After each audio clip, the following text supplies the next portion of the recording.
وحبيبنا وشفيعنا وذكرنا ومولانا ورسولنا المصطفى سيدنا رسول الله صلى الله عليه وسلم وعلى آله وأصحابه ومن تبعه بإحسان إلى يوم البعث أما بعد.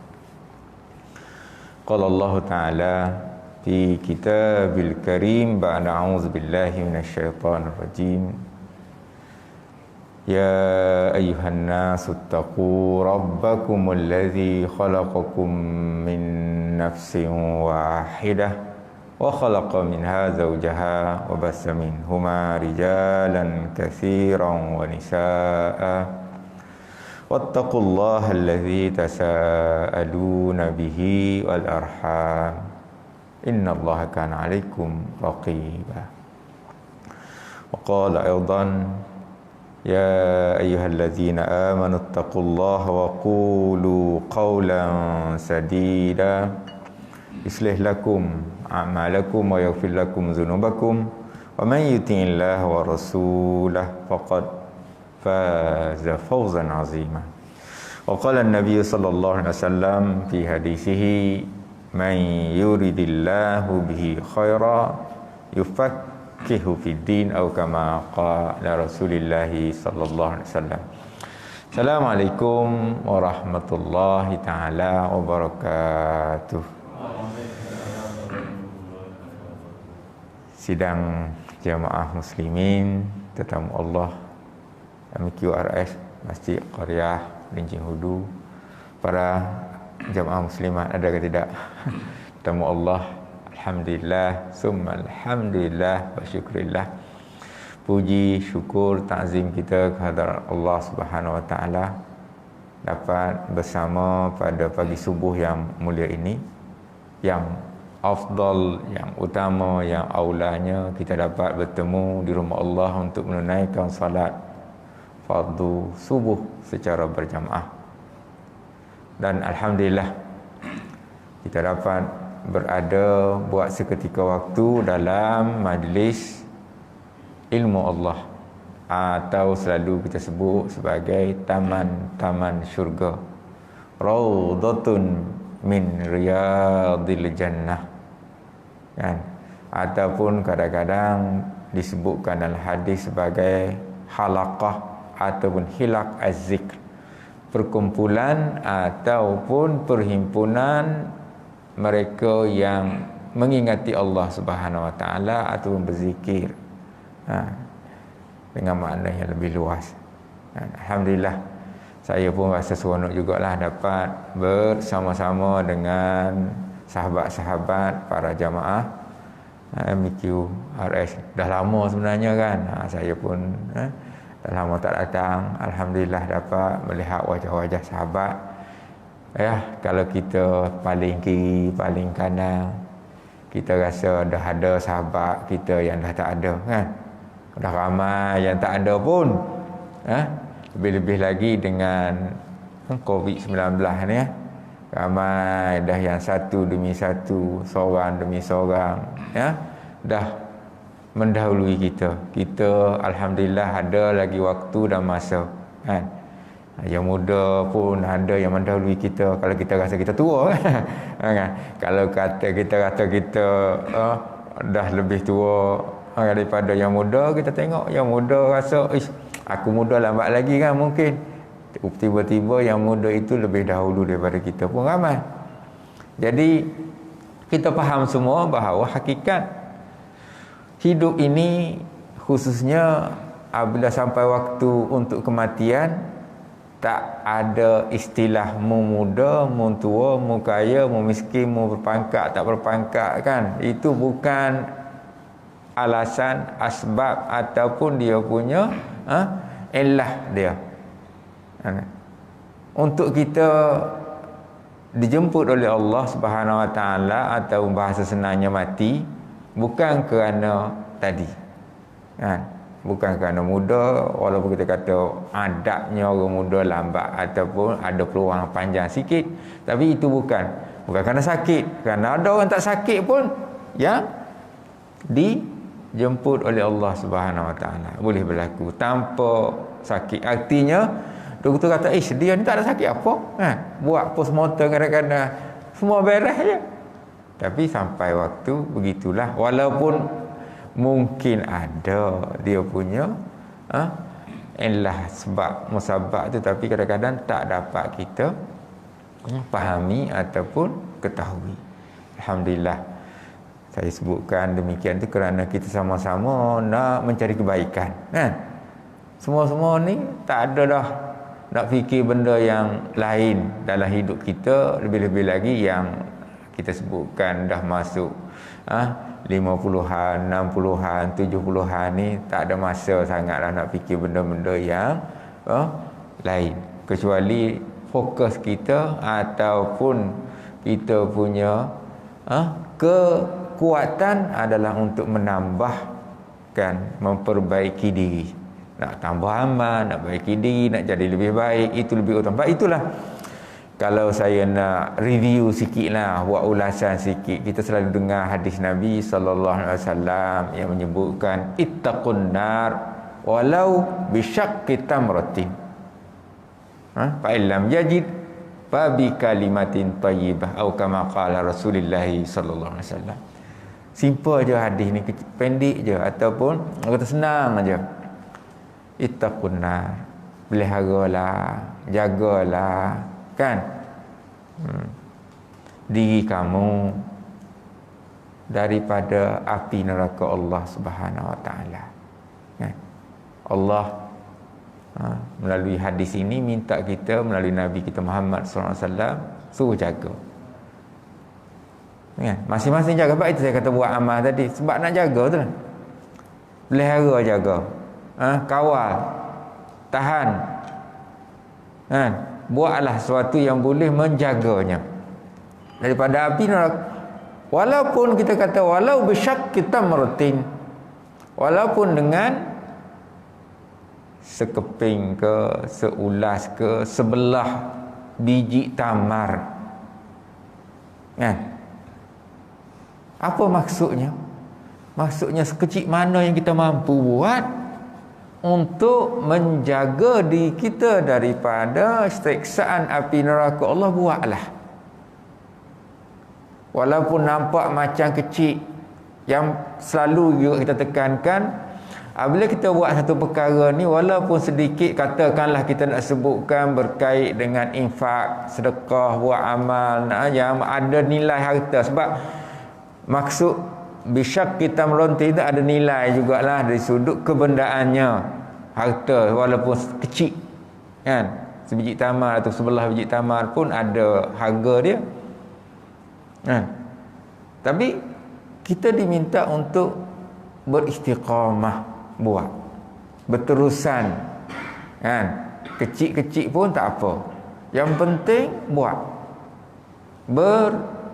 beristiqamah sepanjang masa dan waktu. Katakanlah kalau kita tengok dalam hadis ni, Pak Ilham, katakanlah yang sebesar biji tamar ataupun senilai sebiji tamar itu kita tak mampu, tak ada, tak boleh nak bagi, tak boleh nak infak dan sebagainya, maka boleh buat benda yang pada pandangan kita dia tak mempunyai nilai harta, tak mempunyai unsur kebendaan, iaitu kalimah thayyibah, kata-kata yang baik, kalimah-kalimah yang baik, ucapan-ucapan yang baik untuk kita ucap pada orang, untuk kita ajak orang, untuk kita buat sesuatu yang boleh dorong orang buat baik.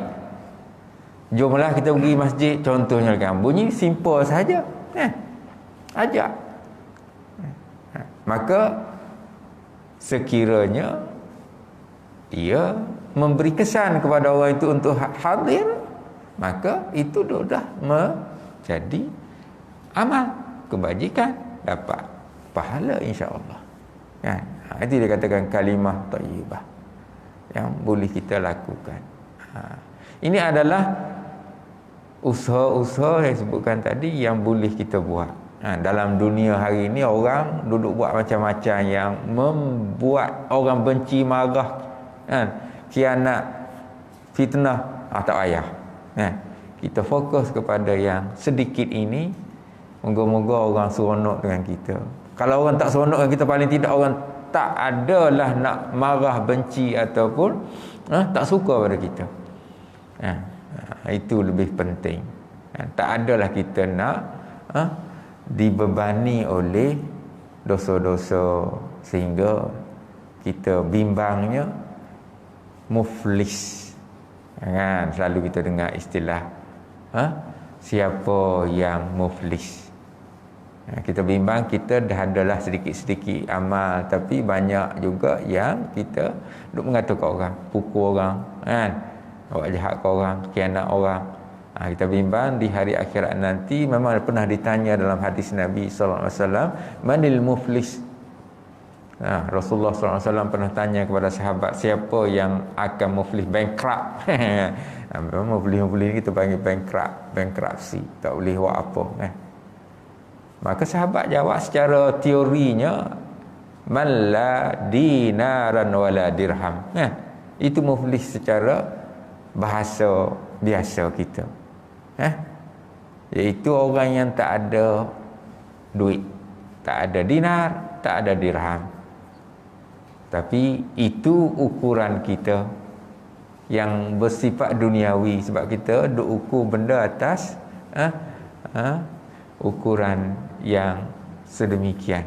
Namun Rasulullah sallallahu alaihi wasallam menjawab sebaliknya ataupun tidak dengan ukuran tadi.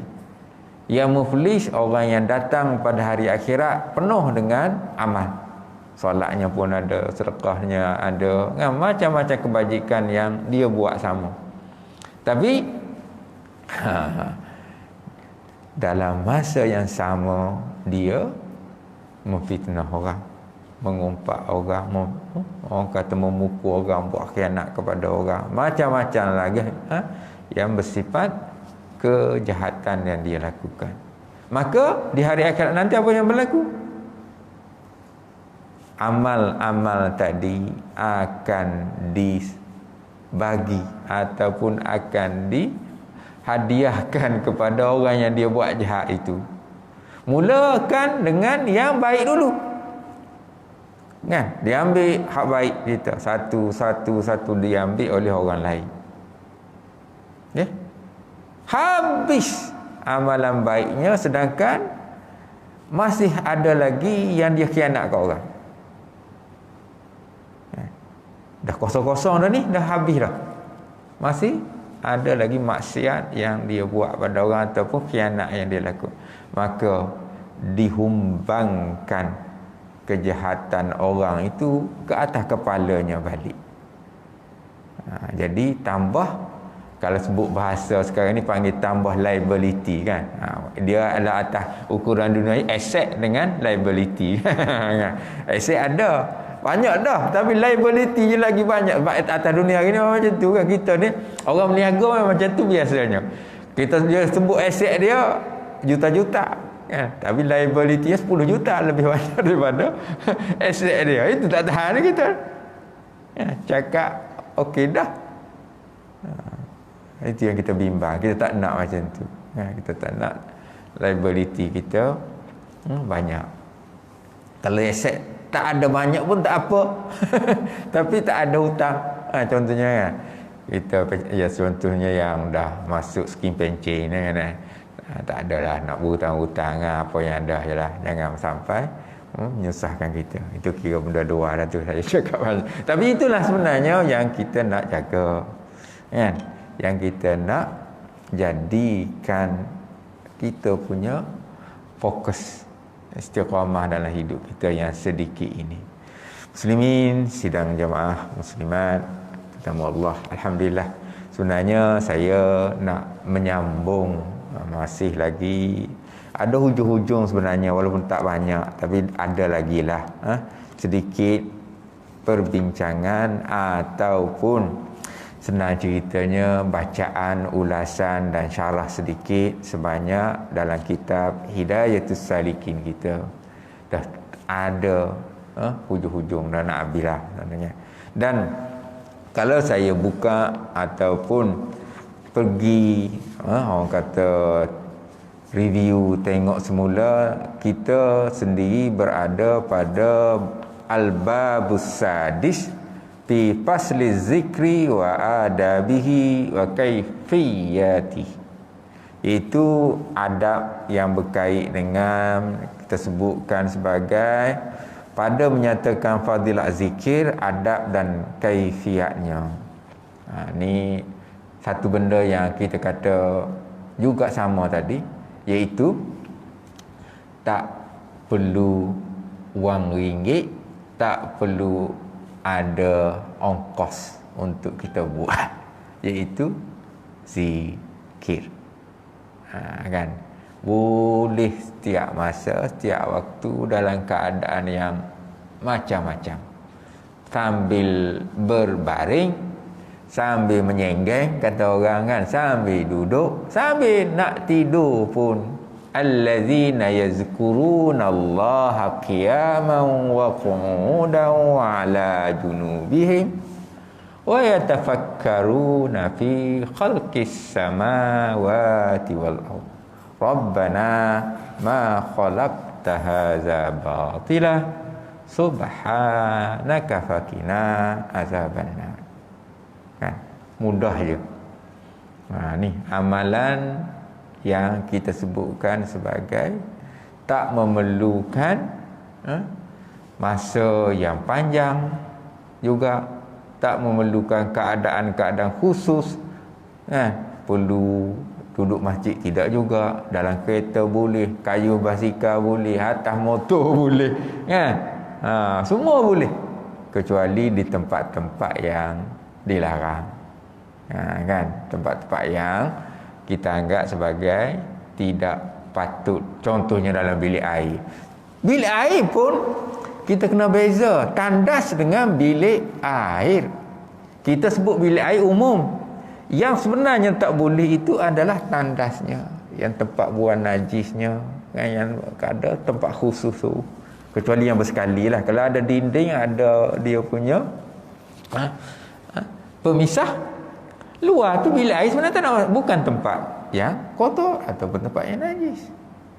Maksudnya kalau kita nak ambil air semayang, nak baca bismillah, itu di luar.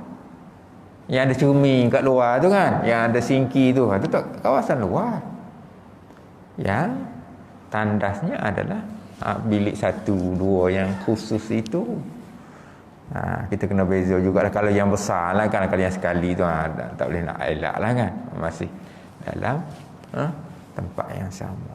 Contohnya itu betul lah kalau kita tak boleh kan, jangan kita.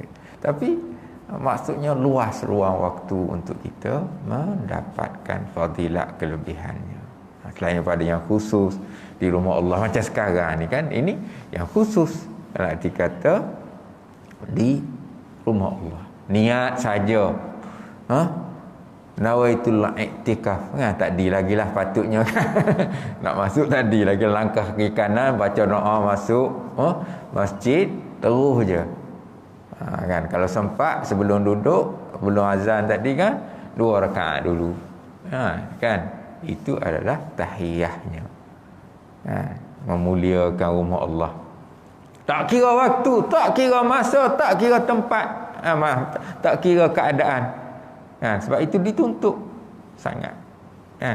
Kalau solat-solat lain kadang-kadang ada waktu-waktu yang kita sebutkan, tak digalakkan kan. Tapi kalau tahiyah tak kira, boleh je. Masuk tu. Kalau ada orang kata dia punya kesempatan. Contoh itu adalah alhamdulillah. Jadi saya sebenarnya nak membicarakan, dan kita berada pada pasal pertama tentang fadilah az-zikr, fadilat, kemuliaan, kelebihan, keutamaan macam-macam lah. Dan disebutkan beberapa senarai yang panjang yang sampai 30 lebih, dan kita berada pada nombor 20. Al-Ishrun. Saya tak ulang baliklah, dah banyak tu ke belakang. Saya terus sambung sedikit ke depan untuk kita ambil manfaat daripada zikir. Kadang-kadang yang jadi kita tak berzikir sebenarnya bukan tak ada masa, bukan tak ada, kita orang kata dia punya pelan, tapi kerana hati kita ni masih belum seronok dengan zikir atau zikrullah, tak seronok ataupun tidak begitu basah lidah kita kan. Ni yang lidah kita ni tak begitu selalu mengamalkan zikir, sebab tak biasa, maka dia tak buat. Itu yang jadi masalah dengan kita, bukan tak ada masa tapi kita kena buatlah sikit-sikit kan, biasakanlah perlahan-lahan setiap waktu. Saya sebutkan tadi kan, allazina yazkurunallah, mereka yang mengingati, berzikir. Makna zikir ni saya tahu, kita fahamlah luas. Sama ada dia berdiri qiyam, sama ada dia qu'ud duduk, sama ada dia baring tidur. Sebab itulah ada selalu kita dengar tidur orang yang alim, yang orang kata yang baik, kadang-kadang lebih aula daripada ibadah orang yang jahil. Kadang-kadang sebab konsep tadilah dia penuh dengan keimanan, kepahaman, walaupun nampak itu tapi dia dengan penuh ketaatan kepada Allah yang kita kena lakukan. Okey, saya nak baca sikit sebelum kita berhenti ataupun kita kata sudahi kita punya. Okay, saya nak baca tentang yang ke-20, disebutkan al-ishrun, bilangan lah yang ke-20. Benda apa? Dengan zikir ini, kata para ulama dalam kitab ini, riqqatul qalbi wa khusyu'uhu inda zikr. Allahu akbar. Macam mana zikir ni berkesan kepada hati ataupun kita punya nafs, jiwa kita. Kan selalu kita sebut kalimah-kalimah yang melibatkan dalaman kita, kan, rohani kita. Kita nak sebut qalbun ke, nak sebut fuad ke, kan, nak sebut sadrun, dada ke, sebab benda itu melibatkan. Macam kita sebut kalimah nafsun ke, qalbun ke, yang merujuk kepada unsur rohani dalam diri kita, yang bukan fizikal lah, yang bukan nampak kita sentuh, pegang. Betul, boleh kita belah dada, boleh tengok tempat fizikal anggota badan, tapi itu bukan makna yang zahir itu, tapi makna yang batin, kan. Kita sebutlah kalimah apa, jantung ke, kan, kalau kita saya difahamkan apa ni, isteri tok ketua kita kan, Raja Razman buat bypass kan, contohnya lah kan, itu fizikal zahirnya. Moga-moga hari saya adalah, dia adalah orang kata mesej hantar minta doa solat hajat dekat masjid saya, Bandar Rincing dan sebagainya. Yalah, apa yang mampu kita tolong. Nampak dia kata dah okey, tapi semalam dia hantar mesej lagi, sesak nafas sikit, tak berapa nak boleh nyawa, masuk balik ICU, dah keluar awak biasa. Contohnya nak cerita, saya nak sebutnya zahirnya itu, jantung ke, kan, hati ke, kan, itu zahir. Tetapi yang kita nak fokusnya adalah yang batinnya. Ini disebutkan riqqatul qalbi. Maknanya dia orang yang selalu berzikir ni, hatinya ataupun dia punya nafsnya, dia punya fuadnya dipanggil lembut, hayyin layyin, selalu kita dengar kalimah tu kan. Tenang, lembut dan juga mudah tersentuh. Lebih-lebih lagi yang melibatkan unsur keagamaan dan kerohanian, unsur ilmu, hidayah, petunjuk, kan? Bukannya keras, cerita apa pun tak masuk, tendang balik adalah melawan. Orang cerita buat benda baik, ajak benda baik, mampu engkau lah. Dia jawab macam tu kan. Kubur masing-masing lah, engkau jaga kubur engkau, aku jaga kubur aku, tak payah. Contohnya, Masya Allah. Makna kenapa jadi demikian? Sedangkan mungkin kalau ada tersilap teknik, mungkinlah juga boleh berlaku. Tapi katakanlah teknik dah betul, kan? Macam khutbah Jumaat semalam lah kan, hormati orang tua kan, kita dengar khatib baca kan, hormati orang tua. Di antara perkara yang ditekankan kalau kita mahu menegur, menasihati ataupun memberi pandangan kepada orang tua ni, kena jaga. Sebab bimbang-bimbang tadilah berlaku penolakan. Kerana dia kata mu apa tahu, habis cerita kita kan. Jadi nak jaga tu, katakanlah semua teknik yang baik ni kita dah turut, tapi dia tak nak terima juga. Itu sebenarnya bukan lagi unsur kaedah, tapi hatinya sudah bermasalah. Saya cerita ini bukan saya nak kata apa. Kadang-kadang kita jumpa di kampung, bahkan di taman sendiri, adik-beradik bergaduh. 10 tahun tuan-puan, gaduh adik-beradik. Bukan setahun, bukan 2 tahun, 10, 12, 15 tahun. Adalah masalah dalam keluarga, harta kemak, kita tak kira lah kan. Pergi solat, sama-sama pergi solat. Masjid, sama-sama pergi masjid. Adik-beradik. Tapi apa yang berlaku? Sampai dulu masa zaman-zaman sallallahu nak bersalam kan. Adik-beradik A dengan adik B lalu sampai dekat syok dia ciluk ke belakang. Adik-beradik. Tak bertegur siapa, tak pergi mari, tak bersalam. Ustaz tengok pening. Mula-mula ustaz tak berasan sekali dua mengajar kan. Dah banyak kali mengajar kan. Kenapa pula dua orang ni tak bertemu ni? Ustaz tanya, ustaz pun cuba risik. Dia kata tu adik-beradik tu bergaduh lama dah ustaz. Allahu Akbar. Kesian kan? Kita boleh baca hadis tentang hubungan silaturahminya, jirannya banyak.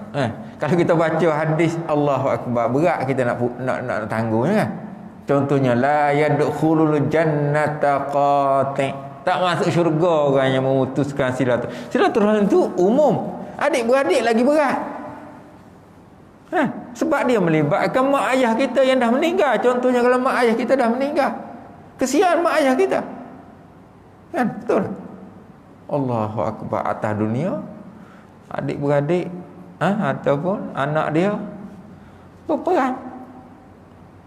Dia dalam kubur sedih, apalah nak jadi anak aku. Tak sedih ke dia?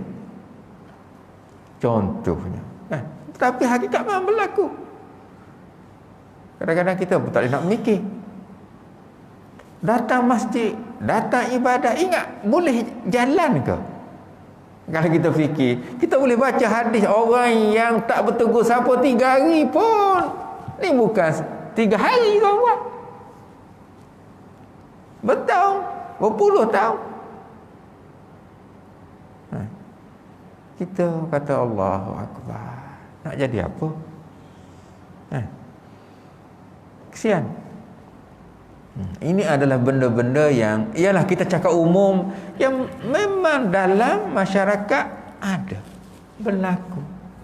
Sedih kita. Kadang-kadang kalau kita bayangkan balik ni, tujuannya kita buat bayangan ini supaya kita hargai hubungan silaturahmi adik-beradik kita tu. Masa kecil-kecil kadang-kadang kita fikirkan mak anak yang ramai kan, ayah ialah kerja kampung, bukannya ada rezeki sangat kan. Cara orang tua dulu kan, tahu tak? Kalaulah makan nasi, dia akan letak terus ni. Ni stoko untuk engkau. Ini stoko untuk ini. Sebab dia tak nak berebut punya. Dia tahu dah tak cukup. Sebab sikit. Kalau makan sotong tu, dia iri tahu sotong kan. Dia iri dah gelang tu. Dia akan bagi ni dua. Sebab nak dapat sotong sama dulu makan sotong bukan benda yang mudah-mudah. Mahal. Tak boleh makan punya. Cerita zaman dulu lah ni kan. Jadi ingat saya maaf sebut lah. Kalau sotong tu kita buh dalam dia macam gelang tu masuk sini ada 2, 3, 4 keping doa. Zaman-zaman dulu cerita. Simpan dulu makan ujung. Makan nasi dulu kalau tak ada lauk timban nasi kau kuah je dulu kan. Susahnya kan. Tapi kadang-kadang kita bayangkan suasana itu. Dan kenapa apabila dah tua, masing-masing dah hidup sendiri, ada keluarga, dah nampak baik sikit kehidupan senang, kita mulai bergaduh. Dulu tak kisah apa pun adik-beradik kan, lebih kurangnya hantam sajalah kan.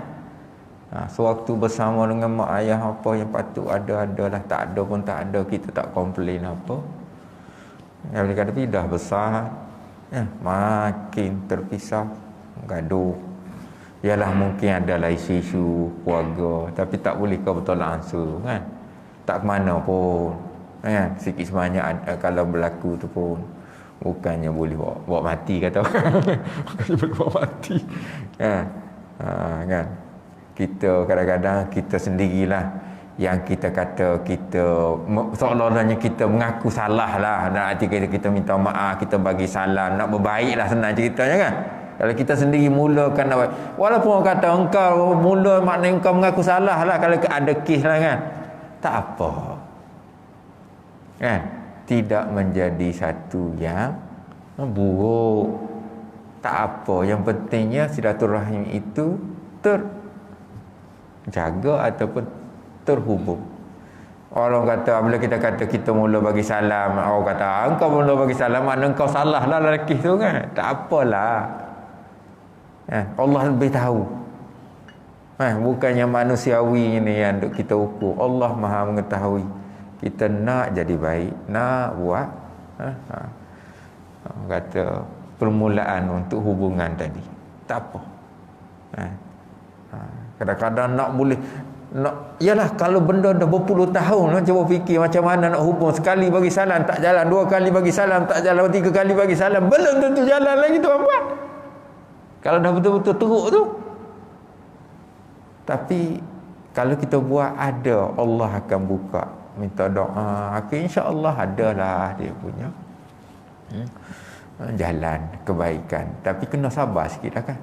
Itu cerita pasal kalau kita nak ambil pengajaran daripada. Okey. Ni ceritanya macam mana hati tu. Saya nak kembali kepada hati kita tu nak lembut. Maknanya kita fikir kebaikan lebih daripada segala-galanya. Bukannya nak tunjuk kita kuat, kita betul semata-mata, ataupun kita abang dalam konteks hubungan abang adik. Aku abang, aku tak akan minta maaf pada adik. Mampu aku tak bagi punya.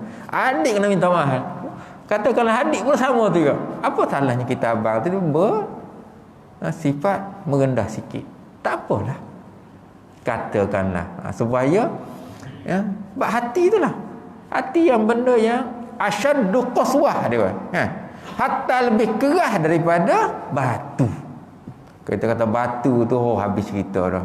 Tapi hati kita ni jangan. Batu selalu saya sebutkan, kalau orang kata titik oleh air ataupun jatuh air padanya berpuluh-puluh tahun, batu boleh lengkuk tuan-puan. Batu tu walau apa kita kata kerah, dia boleh. Kita tengok banyak tempat, pergi dalam bukit-bukit, pergi dalam orang kata gua kan, batu yang kerah tu tek air tu menitik, walaupun nampak sedikit, lama-lama kelamaan ada kesan.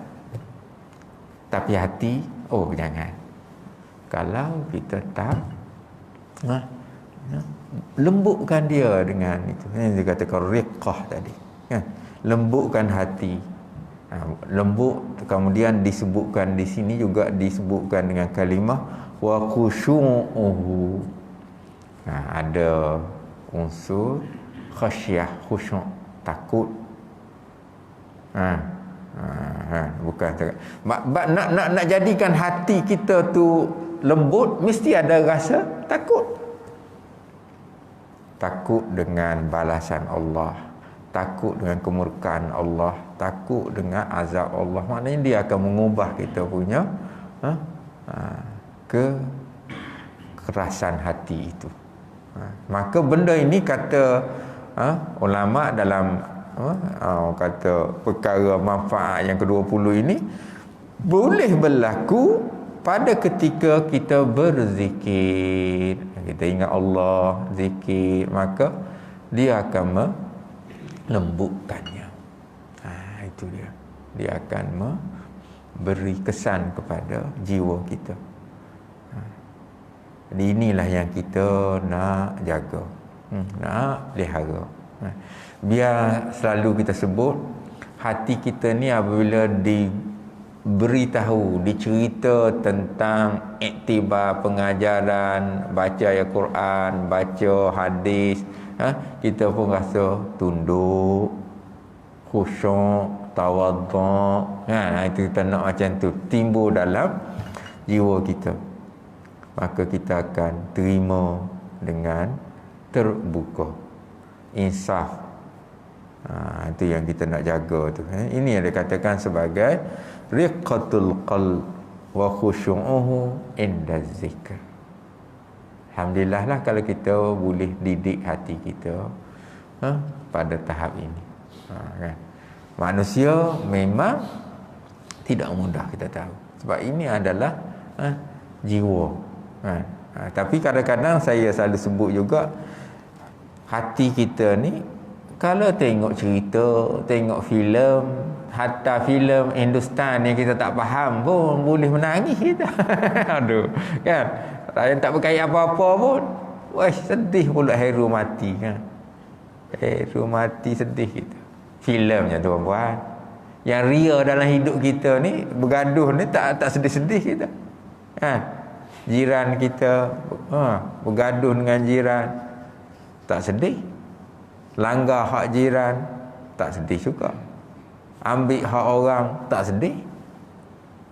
Yang tu yang sepatutnya kita risau, bimbang, kerana kita membuat benda yang tadilah menjauhkan kita daripada api, menjauhkan kita daripada syurga Allah, mendekatkan kita kepada api neraka Allah yang kita takut. Sebab kita kena tahu satu konsep bahawa api neraka Allah ni nanti di hari akhirat nanti, kan, amal kita ni, sedekah ke apa semua, akan datang untuk menjaga, melindungi kita. Bila katakanlah api neraka tu sampai, maka ke muka kita, maka insya-Allah sedekah kita tadi akan datang memayungi ataupun menghijab kita. Itu yang kita nak tu, menjaga. Kalaulah ia jadi satu amal yang diterima, maka amal itu akan halang. Itu tujuannya. Macam juga sewaktu datangnya soalan mungkar dan nakir di alam kubur nanti, kan? Datang kepala, datang ke kaki, maka amalan-amalan kita, sama ada zakat kita, puasa Ramadan kita, semua itu akan jadi kita punya pendinding. Kan? Tak boleh. Jadi malaikat dijaga oleh amal-amal tadi, insya-Allah. Okey, itu yang utama untuk kita buat. Jadi saya kira kita tak boleh panjang sangatlah, kan. Insya-Allah kita di situ kita berhenti pada pertemuan ini. Kalau ada masa, ada waktu, kita akan sambung Al-Hadiyatu wal-Ashrun. Kita akan masuk yang ke-21. Sampailah ada 30 berapa ni? Ada sampai ke 36, 35, 34, 35, 35. Ya, last 35, ada 15 lagi. Okay, sebelum habis kemudian kita akan masuk tajuk adab pula. Masya-Allah, saya kira kita berhenti di situ. Saya akhiri dengan lafaz yang mulia. Moga-moga sedikit daripada nasihat, ilmu yang baik sama-samalah kita gunakan untuk manfaat kita. Yang tak betul, yang salah, yang silap, yang kurang, itu memang kelemahan dan juga kekurangan diri saya lah. Jadi saya akhiri dengan lafaz yang mulia, aqulu qawli hadza wa astaghfirullahalazim li wa lakum wa lisairil muslimina wal muslimat wal mu'minina wal mu'minat fastaghfiruh faya fawzal mustaghfirin wa ya najatat taibin. Allahumma aftah alaina futuhal arifin warzuqna fahman nabiyyin wa hifzal mursalin wa ilham al malaikah al muqarrabin. Allahumma faqqihna fid din wa 'allimna at-ta'wil wahdina ila siratikal mustaqim walhamdulillahi rabbil alamin. Taqabbalallahu minna wa minkum. Assalamualaikum warahmatullahi wabarakatuh. Subhanakallah wa bihamdihi asyhadu an la ilaha illa anta astaghfiruka wa atubu